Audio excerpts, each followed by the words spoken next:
Isang mapagpalang umaga po sa bawat isa, sa mga nanonood sa live. Mapagpalang umaga po sa Door of Faith at patuloy na salamat po sa Panginoon sa umagang ito. Sagana ang biyaya ng Panginoon sa bawat araw, kaya tayo nagigising at patuloy naglilingkod dahil po sa biyaya ng Panginoon. At ako po ay ang live po ay mula sa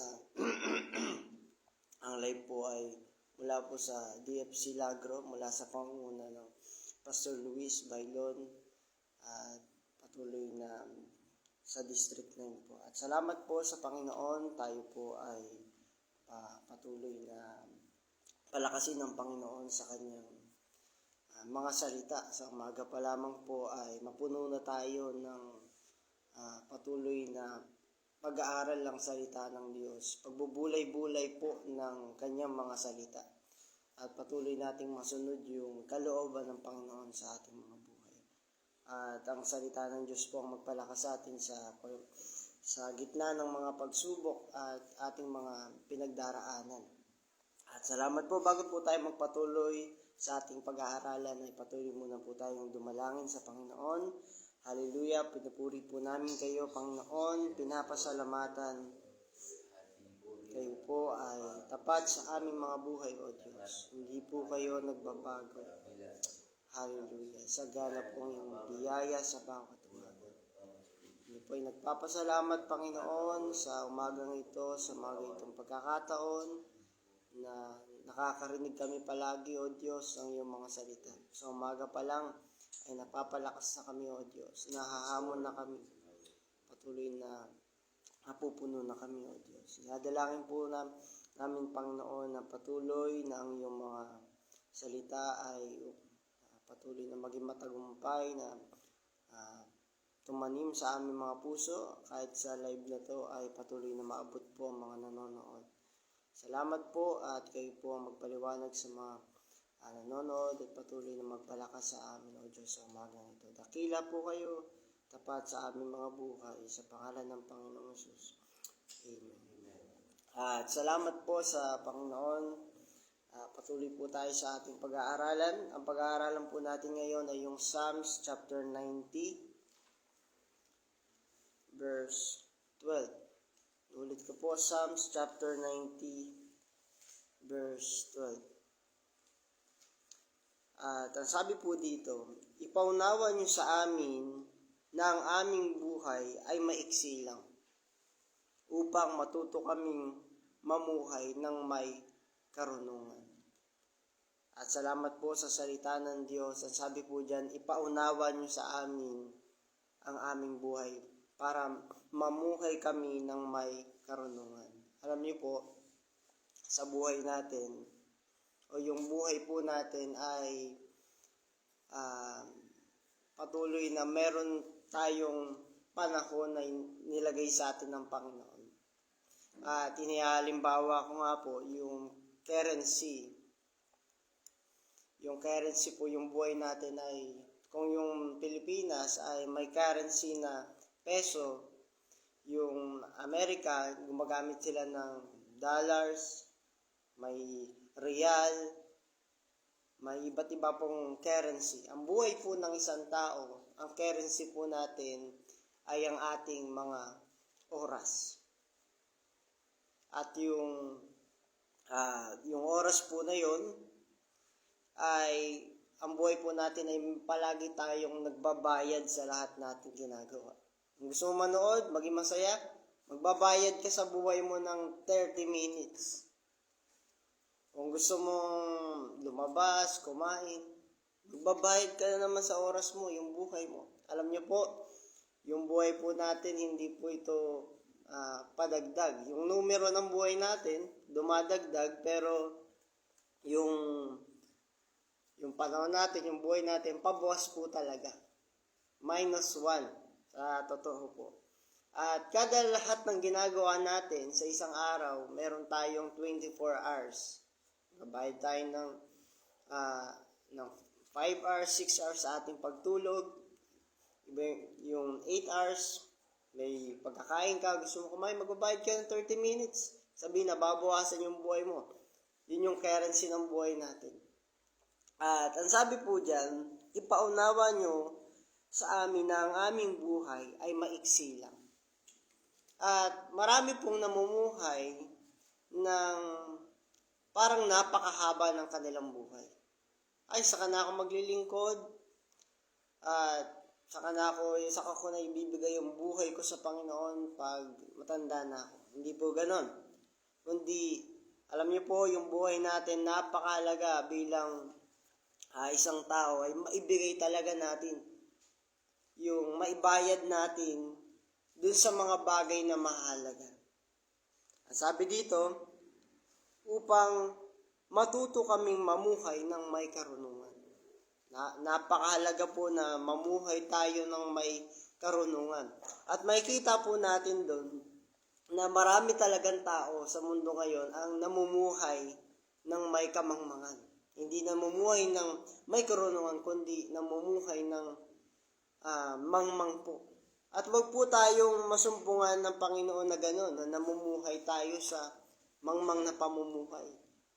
Ang tanong, saan ba po natin kinagastos yung ating mga oras, yung ating mga buhay? Nauunawaan ba natin na ang buhay natin ay maiksi lang? Alam niyo po, maraming tao na nauunawaan nila yung buhay nila na maiksi lang pag may sakit po. Lord, maiksi na yung buhay ko. Lalong-lalo na po pag nasa hospital po o kaya yung mga taong nasa banig ng karamdaman. Nararamdaman nila yung buhay nila hindi nagtatagal o hindi magtatagal. At tayo po, bilang mga malalakas o maraming tao, ay makita natin na ang buhay natin talaga ay maiksi lang. Maalala natin sa araw-araw, maiksi lang ang buhay ko. At saan ko gagamitin yung buhay ko na yun? At saan ko gagamitin yung mga panahon na ibinabayad ko? Baka mas malaking oras pa po yung binabayad natin sa panonood ng Netflix o sa mga bagay na walang kabuluhan. Hindi po isang matalino o kaya wise move bilang paggastos ng ating oras.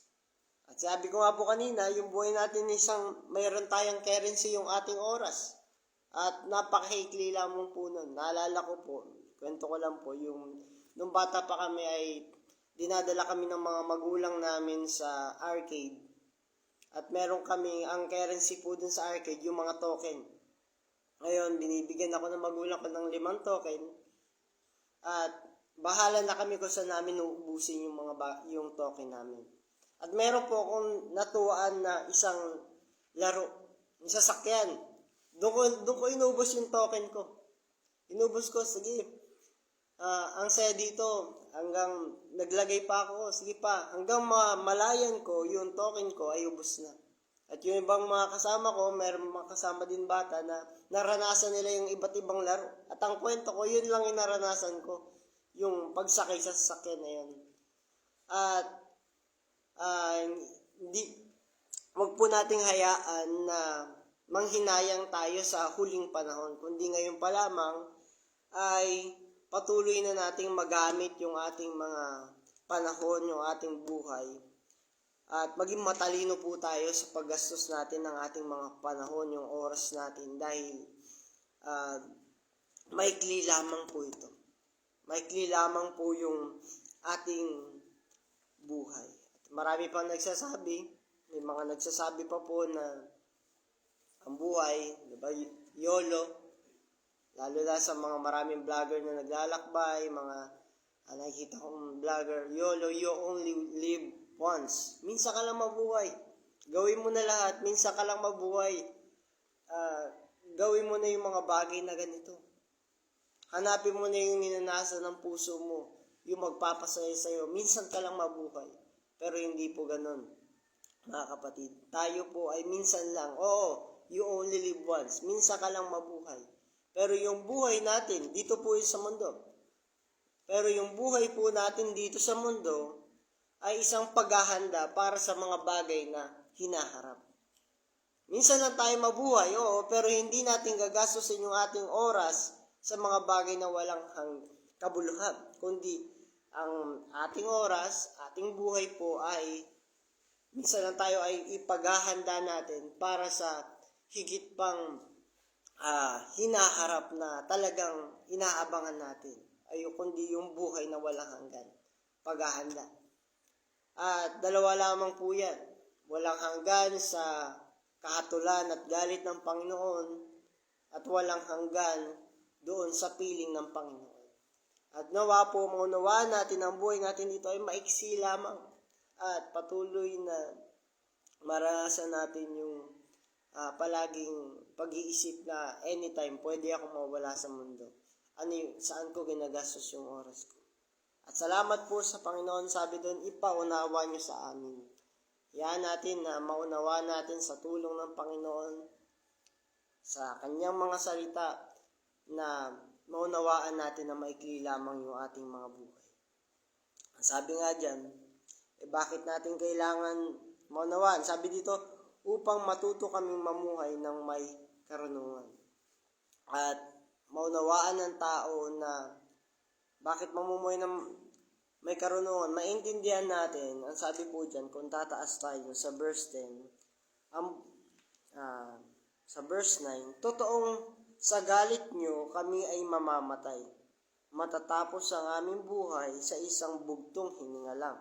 Verse 9, ang buhay namin ay hanggang 70 taon lang o kung malakas pa ay aabot ng 8 taon.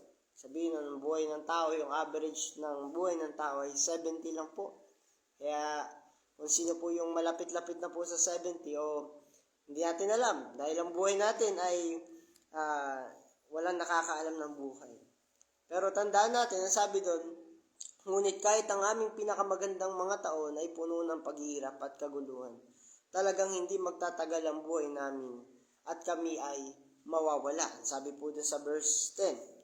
At maunawaan natin, bakit natin kailangan maging matalino sa ating buhay? Dahil merong hangganan yung ating mga buhay.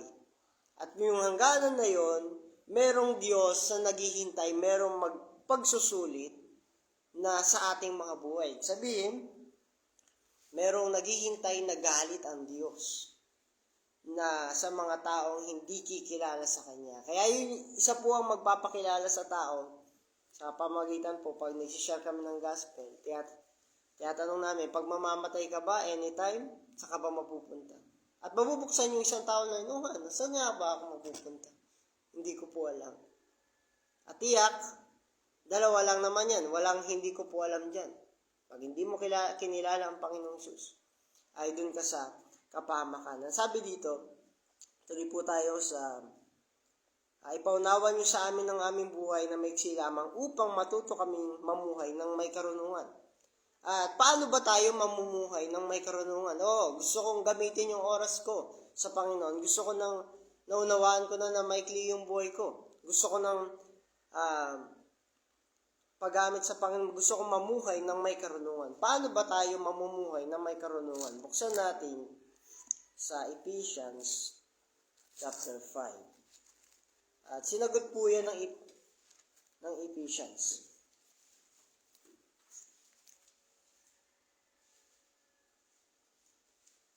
Sabi po sa Ephesians chapter 5 verse 16, sa mga sumusunod, huwag niyong sayangin ang panahon niyo, gamitin niyo ito sa paggawa ng mabuti. Huwag daw po sayangin ang ating mga panahon, dahil maraming gumagawa ng kasamaan sa panahon ito.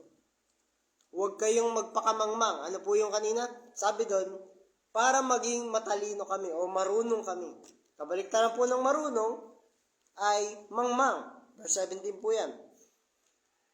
Kung alam nyo, huwag kayong magpakamangmang, kundi alamin nyo ang kalooban ng Panginoon na gawin nyo. Salamat po sa Panginoon. Ang sabi doon, kabaliktaran, ipaunawa nyo sa amin ang aming buhay na maiksi lamang upang makita namin na mamuhay kami ng may karunungan. Paano kami mamuhay ng may karunungan? Ang sabi dito, sa verse 17, kundi alamin namin kung ano ang kalooban nyo.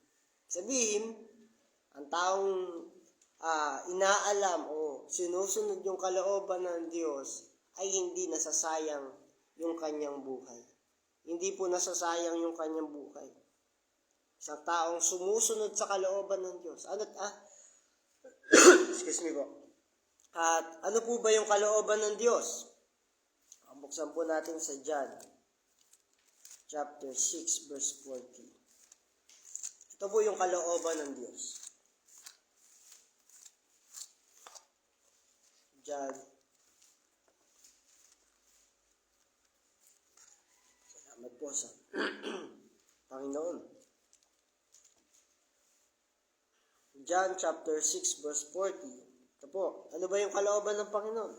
Sapagkat ang kalooban ng aking Ama na ang lahat ng kumikilala at sumasampalataya sa anak ay magkaroon ng buhay na walang hanggan at bubuhayin ko sila sa muling araw. Salamat po sa Panginoon. Ang kalooban po ng Panginoon ay, sabi dito, ang kumikilala at sumasampalataya. John chapter 6 verse 40 po. Sapagkat ang kumikilala sa Panginoon. Sabihin, ang buhay natin ay hindi lang po sabing kinilala, kundi kumikilala. Tuloy-tuloy po na pagkakilala. Dapat po ang buhay natin, para hindi masayang yung buhay po natin, nandun tayo sa tagpo na patuloy nating kinikilala ang Panginoon. At pag kinikilala natin ang kinikilala yung Panginoon, hindi lang nakilala mo, ito si Jesus. Hindi, tuloy po, relational po yan. Sabi sa English, he seeth a man. He seeth Jesus. Ibig sabihin na nakita niya ang Panginoong Jesus. Lubusan niyang kinilala ang Panginoong Jesus. At tayo po, ang buhay natin, habang nabubuhay tayo dito sa sa mundong ito, kilalanin natin ng lubos ang Panginoon. At lubusan natin siyang kilalanin. Tuloy-tuloy na pagkakilala. Tuloy-tuloy na patuloy na paghahanap sa Panginoon, pagkakaroon palagi ng relasyon sa Panginoon. At pag kinikilala natin ang Panginoon, nakakasunod, yun yung kalooban ng Diyos, nakakasunod tayo sa kalooban ng Diyos. Pag nakakasunod tayo sa kalooban, hindi tayo namumuhay ng mangmang, kundi namumuhay tayo ng marunong. Kaya mga kapatid, yung patuloy na pagkakilala natin sa Panginoon ay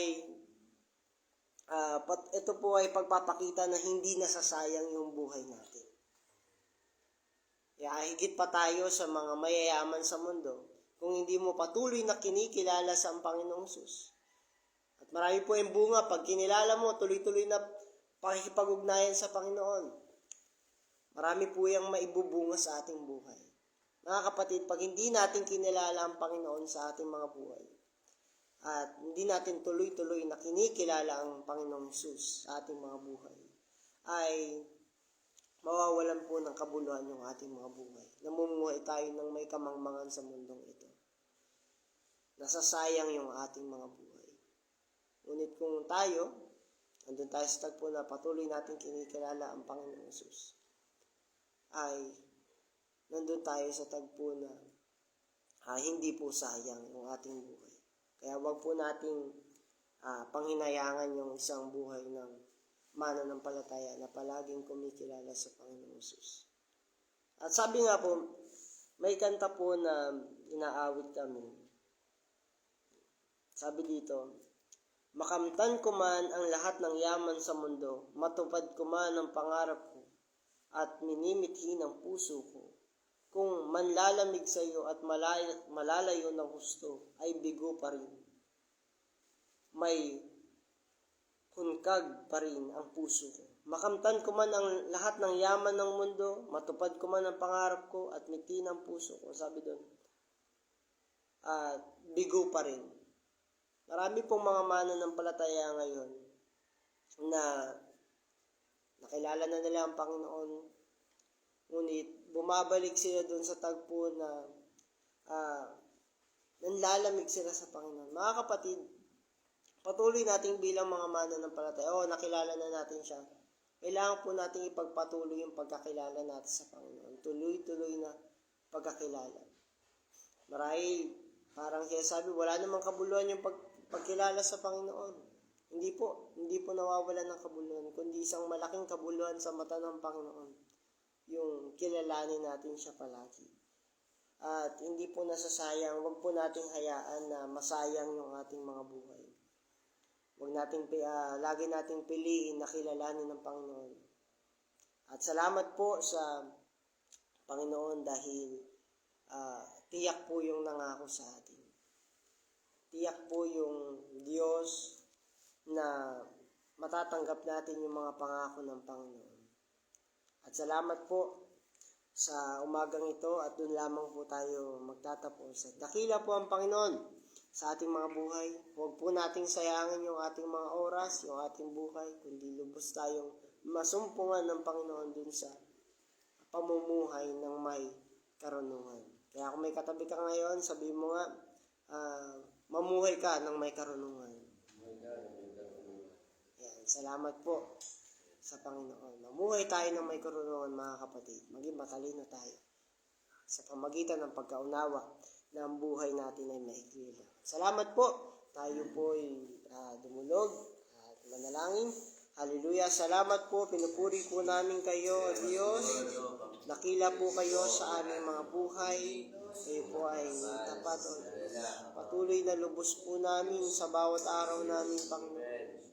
Ay maunawaan namin ang buhay namin ay maikli lang. At may paunawa din po namin sa iba, O Diyos, sa maikli lang ang buhay nila.